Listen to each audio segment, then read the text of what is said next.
Senator Elizabeth Warren has been on a slow and steady ascent in the Democratic primary. Just last week, a Fox News poll had her in second place with 20% of the vote, although she's also polled as third place in a lot of polls as well, behind Senator Bernie Sanders. Still, she continues to be shadowed by questions about her quote-unquote electability or perceived political weaknesses, the biggest of which appears to be tied to the question of her ethnic background, to Warren having once identified as a Native American during her career as a law professor. Warren says she based that on an ancestral claim, on stories that were passed down by her family. Now, Trump turned that into a racist trope to mock her.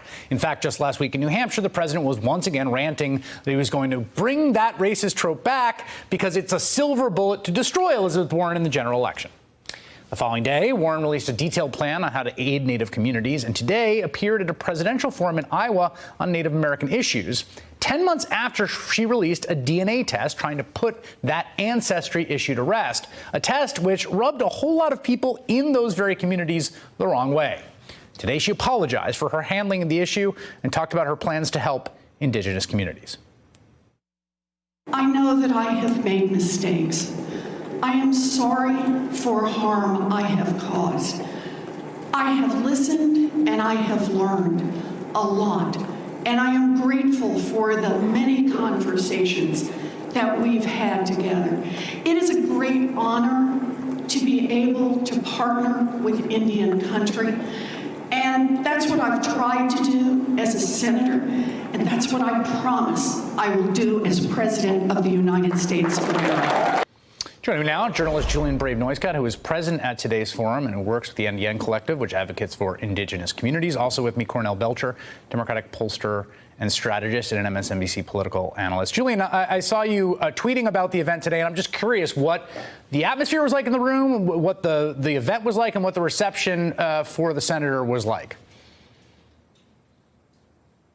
The atmosphere in the room, Chris, was wonderful. Indian country is on the rise, and we are trying to hold the candidates to account. Our votes matter. Our tribes are strong advocates on Capitol Hill, and we received the candidates warmly. And I think that included Senator Warren, who came out front and apologized for the mistake that she made in the rollout of her campaign with regards to the DNA test. So I think it was a really positive day for Indian country and a positive day for the candidates. Cornell, you know, part of there's sort of two things happening, right? So there's a sort of substantive issue here about, well, there's three things, right? Substantive issue that a lot of Indigenous communities, I think particularly members of Cherokee Nation, felt like this was the way that she handled DNA, which has this really ugly history and how appropriation has happened in the past, that was a sort of substantive critique with it. And then there's a sort of broader issue for the senator about like what that means for her electability. And I wonder how you think about the second order thinking of Democratic primary voters about, like, will other people care about this thing? You know, on the first issue, look, to those who are, in fact, would be most offended by this, she apologized and that she's trying to make amends. I don't put a lot of credence in this ideal that if he's attacking her on Pocahontas, you know, it's clearly something racist. If he's attacking her as Pocahontas, that means she's losing. Let's be clear, if Donald Trump's best line against her is, you know, Pocahontas, she's probably going to be doing quite well. I mean, and who is this voter that's going to be on the fence? Who's on the fence? You know, I'm thinking about Trump or I'm thinking about Elizabeth Warren. But if she had just been more transparent about the whole Indian thing, so I got to vote for Trump. Right. That voter does not exist. Right. Julian, as Cornell says that, I always wonder, like, I've been reading a lot of, I've been reading some Cherokee writers who have been critical of Senator Warren. Rebecca Nagel, who has been tweeting about this, you retweeted her today, who is still critical, felt that she has not done enough. How do you sort of conceptualize the sort of, like, there's some good faith objections, obviously, by people in Indigenous and Native communities, and then this, like, monstrously racist, bad faith hammer that the president is wielding against her? And how do you think about that?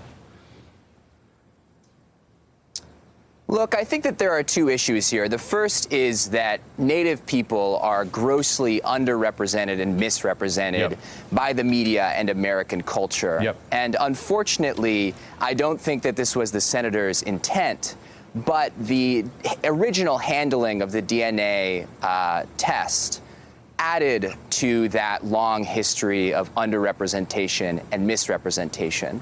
You know, whether that will matter to voters who are not Native, you know, I can't say. But I do think that this is an important learning opportunity for people to understand the complexity of identity, especially for Indigenous peoples, and what it means to firstly claim tribal citizenship, which is standing within a tribe, and then the distinction between that and having some form of ancestry, which I think many people in the United States can say that they have. Let me one more follow-up, and then I'll come back to you, Cornell. But what were the top issues today at this forum? So the top issues for Indian country are treaty rights. There are over 300 treaties, which are the supreme law of the land, signed between the United States and federally recognized tribes. Those treaties are founding documents in the same way that the Constitution is a founding document, because this country could not exist without those treaties. Those are first and foremost on people's minds. Other issues include things like missing and murdered Indigenous women and girls. Native people, and particularly Native women, suffer from abnormally and grossly high rates of gendered violence. That's another huge issue for our people.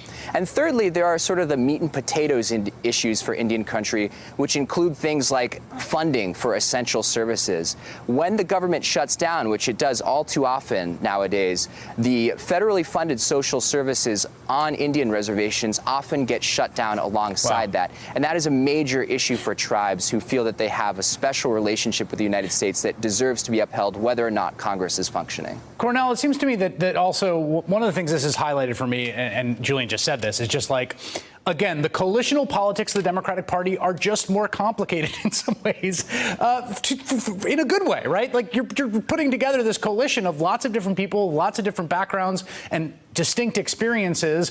And in some ways, the doing of that in the primary is the ultimate test for this question of electability. Like, can you get different people from all different kind of walks of life and different experiences to back you?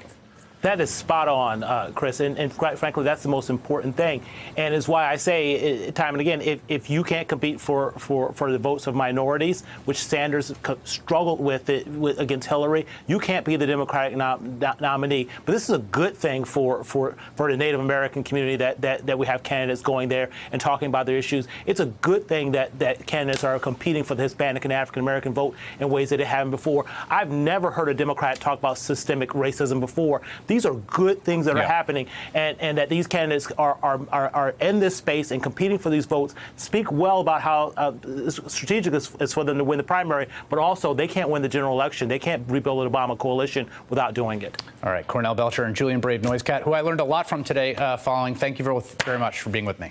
Hey there, I'm Chris Hayes from MSNBC. Thanks for watching MSNBC on YouTube. If you want to keep up to date with the videos we're putting out, you can click subscribe just below me, or click over on this list to see lots of other great videos.